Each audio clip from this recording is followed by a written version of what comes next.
Hello student, आपण chapter number 11 study करत आहोत, एपिलेप्सी आणि अँटी एपिलेप्टिक ड्रग्स. कालच्या लेक्चरमध्ये आपण अँटी एपिलेप्टिक ड्रग्स बघत आहोत. काल आपण 2 ड्रग बघितले, फिनोबार्बिटोन आणि फिनिटोइन. हे 2 ड्रग बघितले आपण आजचा नेक्स्ट ड्रग बघणार आहोत, कार्बामाझेपिन. तर आपण इपिलेप्सी म्हणजे काय बघू अगोदर. इपिलेप्सी ही न्यूरॉन रिलेटेड समस्या आहे. त्यात नर्वची फायरिंग ही जास्त होते किंवा त्याच्या रिलेटेड अबनॉर्मॅलिटी तयार होतात. ते डायरेक्टली किंवा इनडायरेक्टली आपल्या नर्वस सिस्टीमच्या नर्वच्या डिस्चार्जला अफेक्ट करतात. That is the epilepsy. म्हणजे त्यात काय होतं, ब्रेनमधून एक्सेसिव्ह नर्व डिस्चार्ज होता, फायरिंग ऑफ नर्व, त्यामुळे झटके येतात. That is the convulsion, seizures. That is the base on the excitatory post synaptic nerve system.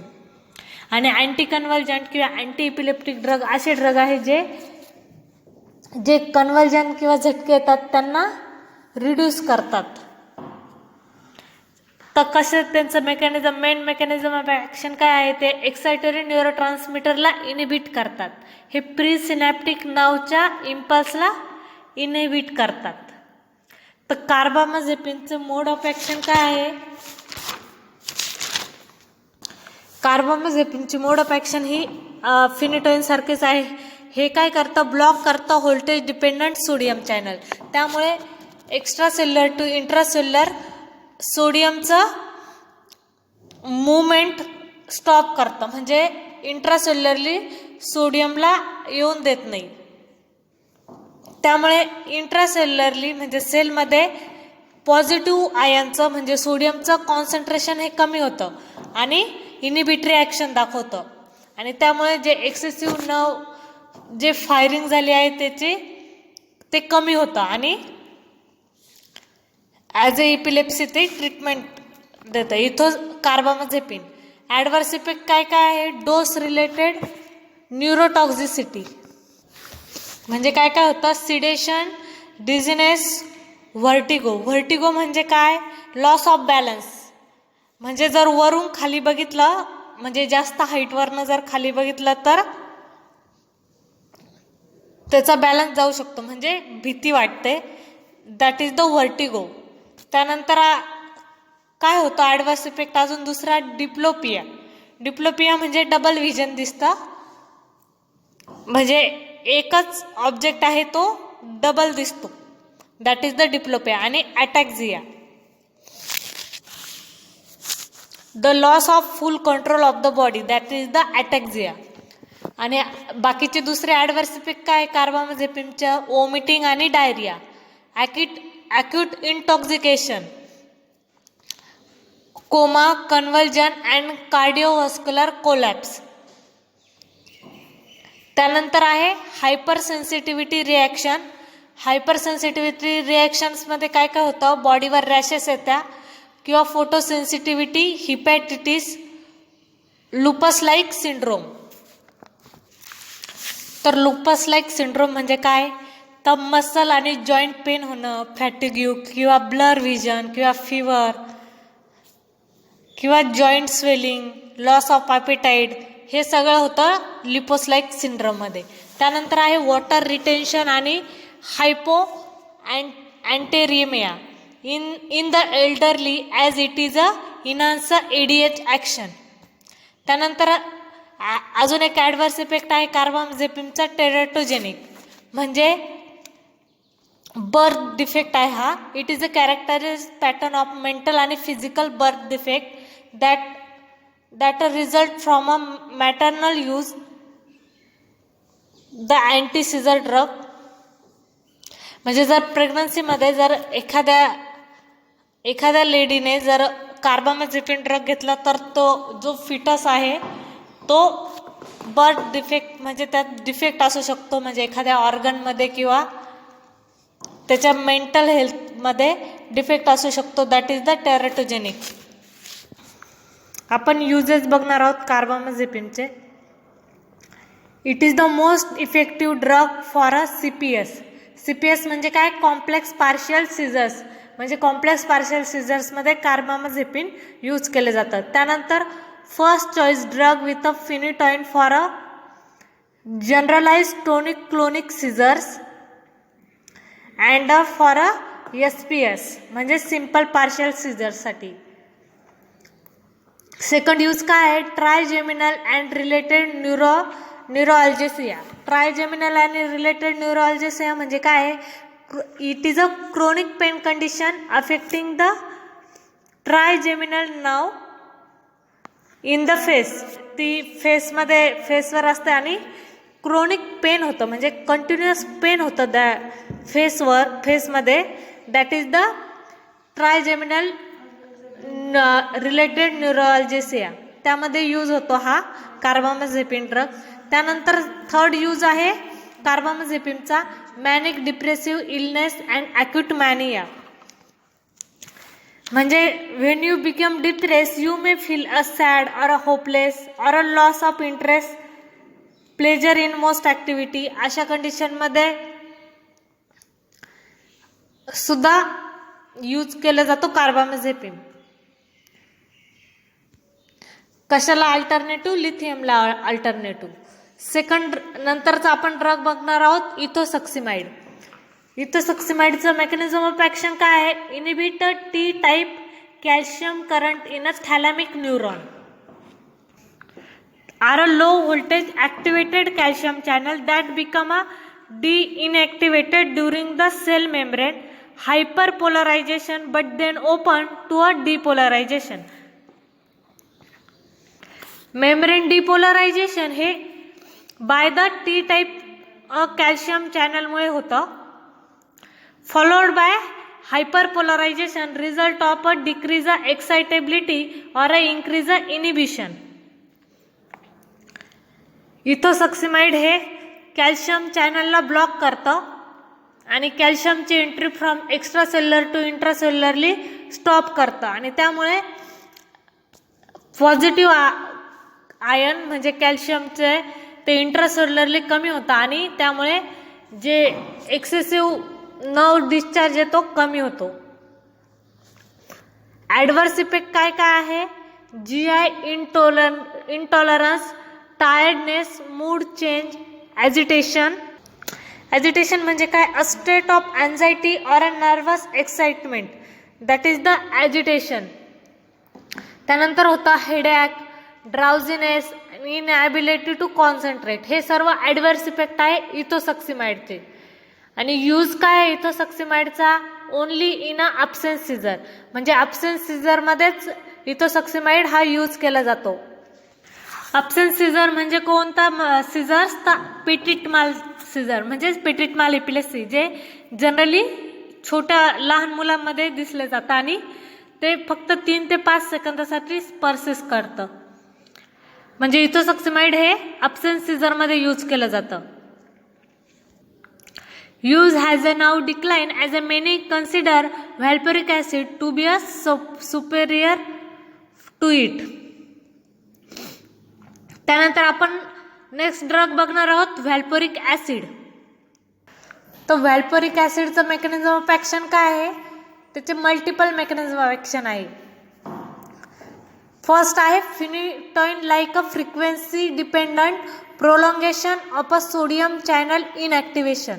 म्हणजे काय होतं, ते जे सोडियम चॅनलचं जे ब्लॉक केलं आहे आपण त्याला जे ब्लॉक आहे त्याला जास्त वेळ ब्लॉक ठेवणं सोडियम चॅनलला, हे काम करतं व्हॅल्पोरिक ॲसिड.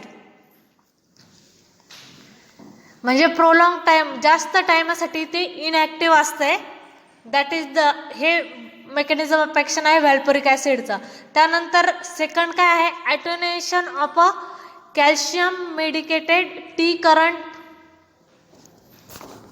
व्हॅल्पोरिक ॲसिड हे कॅल्शियम चॅनलला सुद्धा ब्लॉक करते. त्यानंतर आहे ॲग्युमेंटेशन. ॲग्युमेंटेशन म्हणजे काय, जास्त प्रमाणात म्हणजे ग्रेटर साईज किंवा ग्रेटर अमाऊंटमध्ये augmentation of a release of inhibitory transmitter GABA by inhibiting its degradation. म्हणजे गॅबा ट्रान्सअमायनेजने जे गॅबाचं डिग्रेडेशन होतं म्हणजे जे मेटाबॉलिझम होतं ते स्टॉप करतं आणि त्यामुळे काय होतं, गॅबाचं जे कॉन्सन्ट्रेशन आहे ते इन्क्रीज होतं. आणि गॅबा काय आहे तर ते इनिबिटरी न्यूरोट्रान्समीटर आहे. इनिबिटरी न्यूरोट्रान्समीटर वाढले तर ऑफकोर्स ते इनिबिटरी ॲक्शन दाखवणार बाय इन्क्रीजिंग इट्स सिंथेसिस. हे व्हॅल्पोरिक ॲसिडचा मेकॅनिझम ऑफ ॲक्शन आहे. Uses of valproic acid highly effective in absence seizures. म्हणजे पेटिट माल इपिलेप्सीमध्ये यूज केले जातात. Alternative adjuvant drug for GTCS, SPS आणि CPS. CPS म्हणजे कॉम्प्लेक्स पार्शियल सीझर्समध्ये, सिम्पल पार्शियल सीझर्समध्ये आणि जनरलाइज टोनिक क्लोनिक सीझरमध्ये यूज केले जातात. मायोक्लोनिक आणि अटोनिक सीझर्समध्ये control is often incomplete but it is the drug of choice. Mania आणि bipolar illness as a alternative to lithium. Mania आणि बायपोलर इलनेस म्हणजे काय, extreme mood swing that include emotional highs म्हणजे mania आणि लोज म्हणजे depression. Adverse effect काय काय आहे, ॲनोरेक्झिया म्हणजे लॅक ऑफ और loss of appetite for a food. हे ॲडव्हर्स इफेक्ट आहे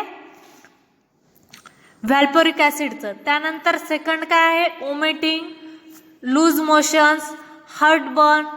त्यानंतर आहे ड्राउझीनेस, ॲटॅक्झिया. मी मगाशी सांगितलं म्हणजे बॉडीचा कंट्रोल लॉस होतो, दॅट इज द ॲटॅक्झिया. त्यानंतर ट्रिमर्स, ॲलोपेशिया. ॲलोपेशिया म्हणजे काय तर हेअर हे म्हणजे अब्सेन्स होतं किंवा हेअर हे जास्त प्रमाणात गळतात बॉडीच्या काही पार्टवरनं. म्हणजे जिथे नॉर्मली हेअर आपले ग्रो असतात तिथे हेअर खूप थिन होता, म्हणजे हेअर लॉस होतो जास्त प्रमाणात. That is the alopecia. त्यानंतर आहे कर्लिंग ऑफ हेअर. त्यानंतर इन्क्रीज द ब्लिडिंग टेंडन्सी. अजून ॲडव्हर्स इफेक्ट काय आहे, fulminant hepatitis, pancreatitis, high incidence in of PCODs in young girls and teratogenic. हे सर्व ॲडव्हर्स इफेक्ट आहे व्हॅल्पोरिक ॲसिडचे. त्यानंतर नेक्स्ट ड्रग बघणार आहोत प्रिमिडॉन. प्रिमिडॉनचं मेकॅनिझम ऑफ ॲक्शन काय आहे तर हे ब्लॉक करतं सोडियम चॅनलला, व्होल्टेज डिपेंडंट सोडियम चॅनलला ब्लॉक करतं आणि सोडियमची एंट्री स्टॉप करतं फ्रॉम एक्स्ट्रासेल्युलर टू इंट्रासेल्युलरली. आणि जे नर्व डिस्चार्ज आहे ते कमी करतं. हे primidone it is a structurally related to phenobarbital. म्हणजे फिनोबार्बिटल सारखं आहे, त्याचे मेकॅनिझम ॲक्शन पण सेम आहे as a phenobarbital. It has an anti-convulsion activity of its own, but is also metabolized to a phenobarbital and phenylethyl malonamide. Both of them are active anti-convulsion. म्हणजे प्रिमिडॉन घेतल्यानंतर त्याचं metabolism होतं. Metabolism झाल्यानंतर प्रिमिडॉन हे convert होतं फिनोबार्बिटॉलमध्ये आणि phenyl ethyl मॅलोनअमाइडमध्ये convert होतं. आणि primidone is a useful in a prophylactic control of a generalise tonic clonic temporal lobe and focal cortical epilepsy. It is use in the combination with a phenytoin in the therapy. म्हणजे anti epileptic drug म्हणून कसं use केलं जातं तो as a combination म्हणून use केला जातो फिनिटॉइन बरोबर. त्यानंतरचा नेक्स्ट ड्रग आहे ट्रायडायन. त्याला अजून एक नाव आहे ट्रॉक्झिडोन. त्याचा डोस काय आहे, ट्रॉक्झिडोन किंवा ट्रायडायन हे व्हाईट आणि क्रिस्टलाइन पावडर आहे, फेंट बाल्समिक ओडर असते त्याची, soluble to about 5% in water, forming a natural solution. त्याचा डोस काय आहे, 1 or 2 gram daily in divided dose. It is usually given orally in a capsule form. 0.32 gram capsule मध्ये दिले जातात. ट्रॉक्झिडॉन is absorbed readily from the gut. Therapeutic dose produces some analgesia and sedation. Large dose causes a sleep आणि unconsciousness and a depress upper respiration. म्हणजे जर large dose दिला तर त्याचा effect काय होतो, अगोदर सिडेशन, नंतर त्यापेक्षा हायर डोस दिला तर स्लीप कॉज होते, त्यानंतर पेशंट हा अनकॉन्शियस होतो आणि रेस्पिरेटरी पॅरालिसिस पण होऊ शकतो. म्हणजे पेशंटची डेथ सुद्धा होऊ शकते हायर डोसमध्ये. Troxidone is a probably detoxicated in the liver by a demethylated and excreted in a urine. Only about 3% of a single large dose can be chemically detected in the urine.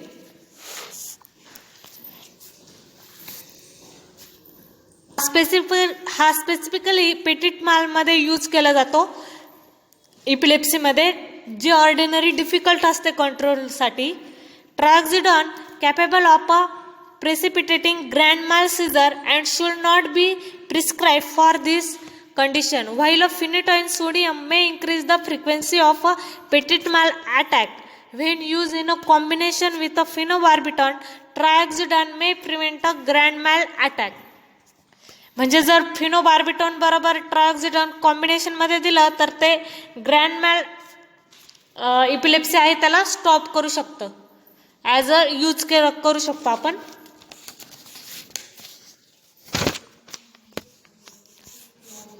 त्यानंतरचा next drug आहे डायझेपाम. हा muscle relaxant आहे. The muscle relaxation by diazepam is due to a depression of a central nervous system. They increase the seizure threshold and act a anticonvulsant. Diazepam given a parenterally block a convulsion induced by a chemical and electrical stimuli in an animal. The drug acts on a neuron containing GABA, which inhibitory in action and is mainly responsible for the anticonvulsant action of the drug. तर डायझेपामचं mechanism of action काय आहे, तर डायझेपाम हे Gabba रिसेप्टरला bind होणार आणि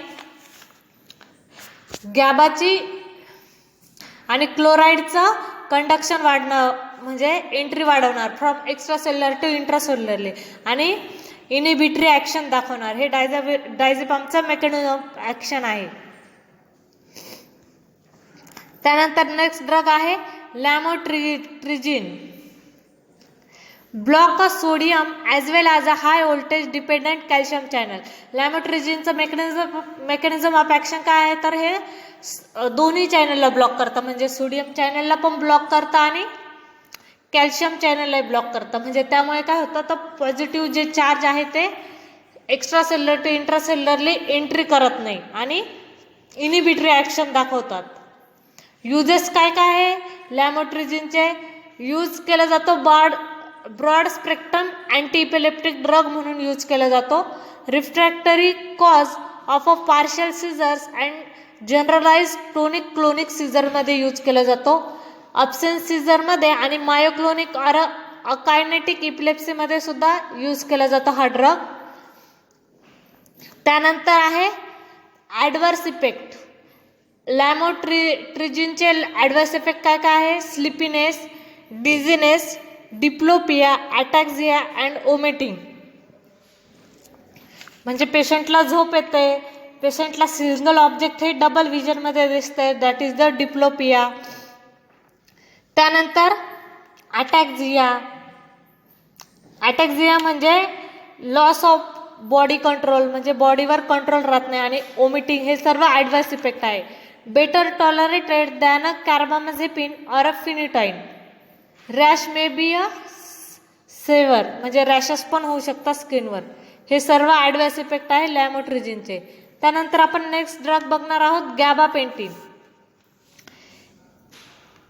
गॅबापेंटिनचं mechanism of action काय आहे तर enhance GABA release in a brain. ते इन्क्रीज करतात गॅबा रिलीज इन अ ब्रेनमध्ये. त्यामुळे काय होतं do not act as a agonist at a GABA A receptor. आणि इनिबिटरी ॲक्शन दाखवतं. त्यामुळे जे एक्सेसिव्ह नर्व डिस्चार्ज आहे तो कमी होतो. Reduces seizures frequency in a refractory partial seizure with और without a generalisation. Effective in a simple partial seizure आणि कॉम्प्लेक्स पार्शियल सीझर्समध्ये इफेक्टिव्ह आहे. मॅनिक डिप्रेसिव्ह इलनेस आणि मायग्रेनमध्ये पण यूज केला जातो. म्हणजे मॅनिक डिप्रेसिव्ह इलनेस म्हणजे काय आहे, पेशंट डिप्रेस फील करतो, सॅड असतो, होपलेस असतो, loss of interest or pleasure हे सर्व फील करतो. अशा पेशंटला सुद्धा गॅबापेंटिन हा ड्रग दिला जातो. म्हणजे मॅनिक डिप्रेसिव्ह इलनेसमध्ये किंवा मायग्रेन म्हणजे क्रोनिक हेडॅक होतं दॅट इज द मायग्रेन, त्यामध्ये सुद्धा गॅबापेंटिन हा ड्रग दिला जातो. First line drug for a pain, diabetic neuropathy and a post herpetic neuralgia मध्ये गॅबापेंटिन दिला जातो. त्यानंतर ॲडव्हर्स इफेक्ट काय आहे, माइल्ड सिडेशन होतं. त्यानंतर काय होतं टायर्डनेस, डिझीनेस अँड स्टिडीनेस हे सर्व ॲडव्हर्स इफेक्ट आहे गॅबापेंटिनचे. त्यानंतरचा नेक्स्ट ड्रग आहे vigabatrin. Inhibitors of a GABA transaminase which degrades the GABA. GABA transaminase काय करतो, मेटाबोलाइज करतो गॅबाला. तर विगाबॅट्रिन काय करतो, गॅबा ट्रान्स अमायनेजला इनिबिट करतो. त्यामुळे काय होतं गॅबाचं कॉन्सन्ट्रेशन वाढतं. गॅबा मेटाबोलाइजच होत नाही, त्यामुळे गॅबाचं कॉन्सन्ट्रेशन वाढतं. आणि गॅबा काय आहे, इनिबिटरी न्यूरोट्रान्समीटर आहे. त्यामुळे इनिबिटरी ॲक्शन दाखवतात. जे एक्सेसिव्ह नर्व इम्पल्स डिस्चार्ज झाले आहे ते कमी होतात आणि इनिबिटरी ॲक्शन दाखवतं. हे मेकॅनिझम ॲक्शन आहे विगाबॅट्रिनचं. Effective in a refractory epilepsy specially in a partial seizure with और without a generalisation. Adverse effect काय काय आहे, बिहेवियरल चेंजेस, डिप्रेशन आणि सायकोसिस, ड्राउझिनेस होतो, ॲम्नेशिया होतं पेशंटला, व्हिज्युअल फील्ड कॉन्ट्रॅक्शन होतं, मोटर डिस्टर्बन्स होतं, ॲजिटेशन इन अ चिल्ड्रन होतं. म्हणजे ॲजिटेशन म्हणजे काय, स्टेट ऑफ अँझायटी होतं आणि नर्वस एक्साइटमेंट होतं. हे सर्व ॲडव्हर्स इफेक्ट आहे विगाबॅट्रिनचं. त्यानंतर लास्टचा ड्रग आहे tiagabine. Recently develop anticonvulsant drug आहे. हा नवीन ड्रग आहे. Potentiate a GABA mediated neuronal inhibition by depressing a GABA transporters gate 1 which remove a synaptically release GABA into a neurons and a glial cell. Uses काय काय आहे, add on a therapy of a partial seizure with or without a secondary generalization. adverse effect काय काय आहे तर adverse effect आहे mild sedation होतं, nervousness होतं, ॲस्थेनिया होतं, ॲम्नेशिया होता आणि ॲब्डॉमिनल पेन होतं. हे सर्व ॲडव्हर्स इफेक्ट आहे. त्यानंतर आपण बघणार आहोत लास्टचा topic status epilepticus. Status epilepticus काय आहे, it consist of a severe prolongated seizure और a repeated grand mal seizures without recovery of a consciousness between the attack. म्हणजे पेशंटला सीझर्स येत आहे, म्हणजे झटके येत आहे, ते पहिल्या झटक्यामधून पेशंट रिकवरही होत नाही तर लगेच त्याला दुसरे पण झटके येतात, कंटिन्युअस येणं, that is the status epilepticus. It is a medical emergency and the patient must be hospitalise for a proper treatment. Diazepam given intravenously is the treatment of choice for the controlling seizures. In addition, moist oxygen inhalation till the paroxysm is necessary. If the convulsion is not controlled with diazepam, then phenytoin must be given intravenously. If convulsion still persists, then paraldehyde or a halothane should be used. म्हणजे first choice काय आहे, तर डायझेपाम दिला जातो. जर डायझेपामने पण कन्व्हल्जन नाही थांबले तर पेशंटला हे फिनिटॉइन दिले जातं इंट्रावेनसली. आणि त्याने जर म्हणजे तरी पण कन्व्हल्जन येत असले तर लास्टला पॅराल्डिहाइड किंवा हॅलोथेन हे दिले जातात स्टेटस इपिलेप्टिकमध्ये ट्रीटमेंटमध्ये. म्हणजे मोर दॅन 30 मिनिट जर कंटिन्युअस सीझर येत असला तर that is the status epilepticus. 2 or more sequential seizures spanning this period without a full recovery between a seizures. म्हणजे फर्स्ट सीझर झालंय त्याची रिकव्हरी पण नाही झाली, म्हणजे पेशंट त्यातनं कव्हर पण नाही झालं, तर लगेच दुसरं पण सीझर्स येतं, म्हणजे झटके येतात कन्व्हल्जनचे. That is the status epilepticus. आणि ही एक मेडिकल इमर्जन्सी आहे, म्हणजे पेशंटला हॉस्पिटलाइज करावं लागतं आणि प्रॉपर ट्रीटमेंट द्यावी लागते. ट्रीटमेंटमध्ये मी सांगितलं का फर्स्ट काय दिलं जातं, डायझेपाम किंवा लोराझेपाम दिलं जातं. तरीही कन्व्हल्जनचे झटकेने थांबले तर नेक्स्ट कोणता ड्रग दिला जातो इंट्राव्हेनसली, फिनिटॉइन किंवा फिनोबार्बिटल किंवा फॉस्फिनिटॉइन दिलं जातं. आणि तरीही नाही थांबलं तर लास्टला पॅराल्डेहाइड किंवा हॅलोथेन हे दिले जातात. Alternative uses of anti epileptic drug. म्हणजे अँटी इपिलेप्टिक ड्रग हे वेगळ्या डिसीजसाठी किंवा वेगळ्या डिसऑर्डरसाठी सुद्धा यूज केले जातात. गॅबापेंटिन आणि कार्बामाझेपिन हे न्यूरोपॅथिक पेनमध्ये सुद्धा यूज केले जातात. लॅमोट्रोजिन आणि कार्बामाझेपिन हे बायपोलर डिसऑर्डरमध्ये पण यूज केले जातात. आणि लेविट्रिसामायसिटाम व्हॅल्पोरेट आणि टोपिरामेट आणि गॅबापेंटिन हे मायग्रेनच्या ॲज अ मायग्रेन म्हणजे मायग्रेन जर असेल एखाद्या पेशंटला तर हे ड्रग यूज केले जातात. तर इथे आपला 11वा chapter that is the epilepsy आणि अँटी इपिलेप्टिक ड्रग हा कव्हर झालेला आहे. थँक्यू.